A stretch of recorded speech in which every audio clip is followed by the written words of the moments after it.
I went to Ireland for the very first time when I was 19, and I just fell in love with the country. The Irish are really open and warm and hospitable people, but it's incredibly difficult to go deep with them because they've been occupied and colonized and oppressed for centuries. It was literally illegal to be Irish for a very long time. They couldn't speak their own language, they couldn't practice their own religion. That has permeated the culture. It's hard for people to make themselves vulnerable, and so that makes it difficult to share the gospel with people. So a lot of what we do is reflect Christ's love. My mission would be to disciple believers into a place of spiritual maturity where they might start something on their own. I've been taking teams from Azusa Pacific University for the last 8 years, and we work with a church called Dundalk Community Church. Trish and Andy were called to Dundalk to plant this church, and they're excited to work with EFM as a resource. It's like the best thing that I do, taking students to Ireland. I'm excited to continue that ministry with EFM because it's so important for them to be a witness, especially to their age group.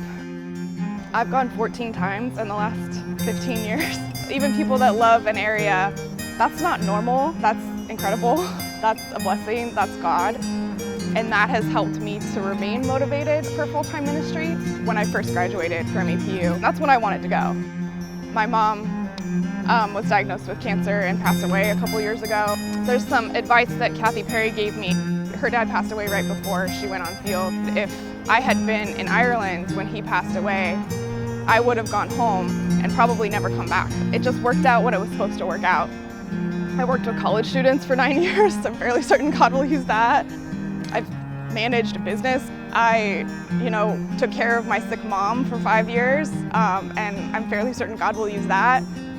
Talking to people about Ireland for the last 9 years has allowed me to have a lot of different stories to tell, and a lot of different ways that God has provided for us. You'd think that it would be, I'd start to deplete my resources over the years, but God has just added more and more people to that circle of support, and that's been really, really great to see, and to build the relationships with those supporters over the years, and to get to tell them, now I get to go full-time, this is how I'm going to do it, this is who I'm going to do it with. There's been a lot of what I call Molly plans. Serving with EFM is God's plan.